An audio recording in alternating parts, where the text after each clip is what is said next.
And hey everyone, it's Raychich, and in this video I want to show you my forbidden Sanctum build. Sanctum farm is extremely profitable in this league, and you can farm more than 6 divines an hour just spamming regular Sanctum with common relics. Your profit depends on your relics, your movement speed and how you choose rooms. So if you don't know what the Sanctum is, you can watch my short video about this mechanic. Now about my build. My character is Ranger Deadeye and it's Icicle mines.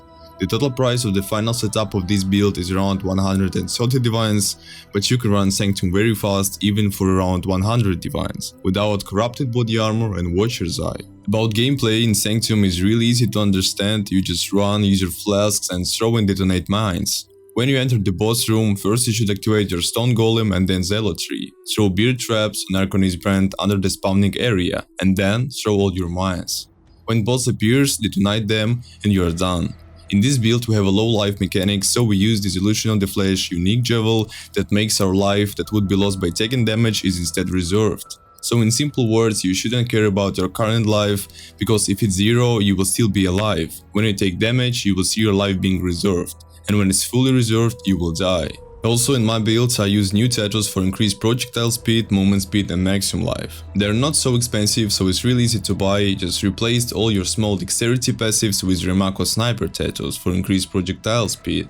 And if you have enough damage to kill guards and bosses, you can replace some dexterity passives with Remako's fleet foot tattoos for increased movement speed.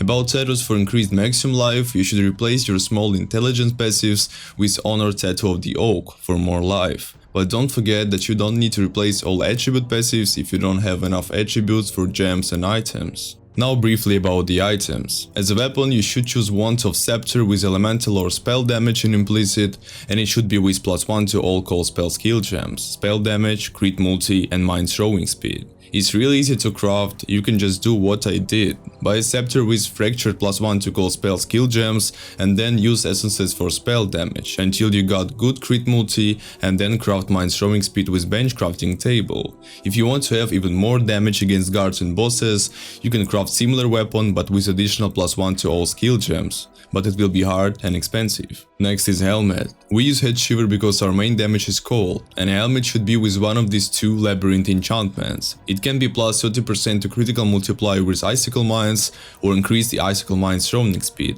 Both are good. As a shield we use Red Pied Globe, and it sacrifices 10% of our maximum life when we use a spell, but also gives us critical strike chance and spell damage. So that's an ideal shield because we don't care about our current life.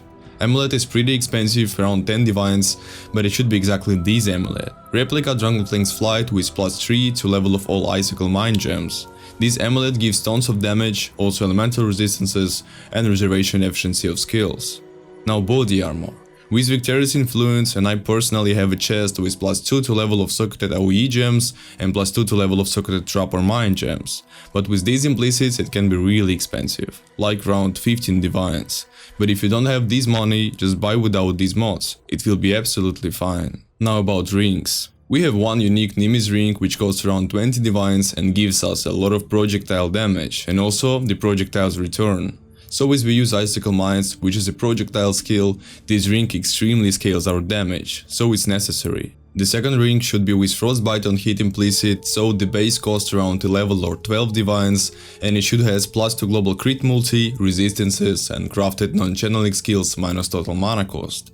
It's not hard to craft, just buy a base with Frostbite implicit, then use essences for global crit multi until you get good resistances, and then craft minus mana cost. That's easy. Now glows. It should be something with increased damage with hits against shield enemies, resistances and crafted increased damage during any flask effect, and its prefix. About implicits, that's 2 Eldritch mods, inflict cold exposure on hit and chance to unnerve enemies.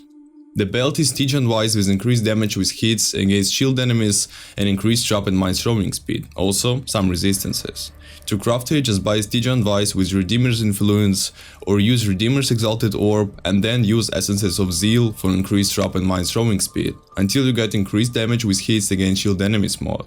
About Abyss Javel, buy something with damage penetrates, elemental resistance, if you haven't killed recently, maximum life and also crit. The last item is boots, with 35% increased movement speed, resistances and maximum life. About Eldritch mods, it can be everything you want, so increase the action speed or movement, it depends only on your budget that you can spend on Eldritch emblems.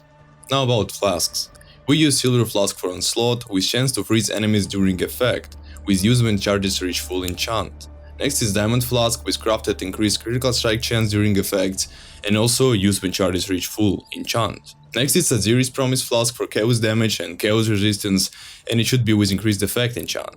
Quicksilver Flask with crafted increased movement speed during effects, and also use when charges reach full enchant. And the last one is Botlet Face for more damage, and it should be also with increased effect enchant. About skill gems, I will not talk so much, because it's just a waste of your time. Just buy exactly what I have with the same alternative quality.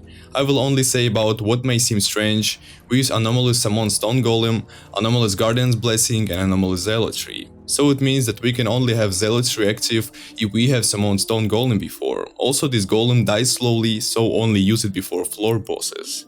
About Detonate Mines gem, you can put it in any link and it will work for your Icicle mines, so we change the default detonation button for that. About skill tree, I said before what you need to use Tetris, so now only about cluster. Watcher Zion Timeless Javel. We have large cold cluster Javel with Blanketed Snow, Prismatic Heart, and last passive can be anything, because we don't need it.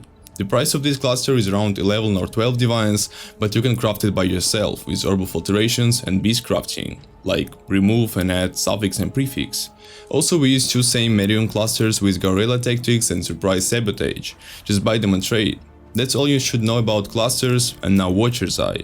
It should have two of these mods. Critical Strike penetrates % of enemy elemental resistances while affected by Zealotry, and increased cold damage while affected by Hatred. The price is around 10 divines, and it's really easy to buy.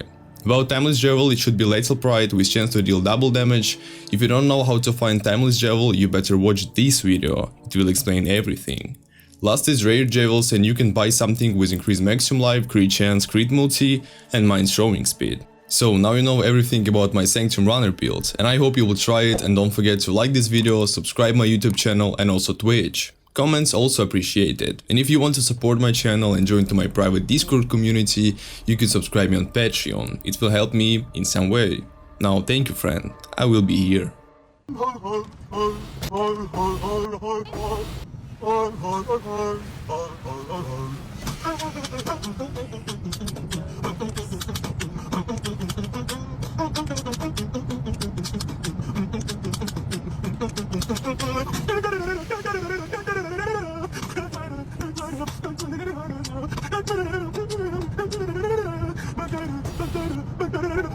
Ready.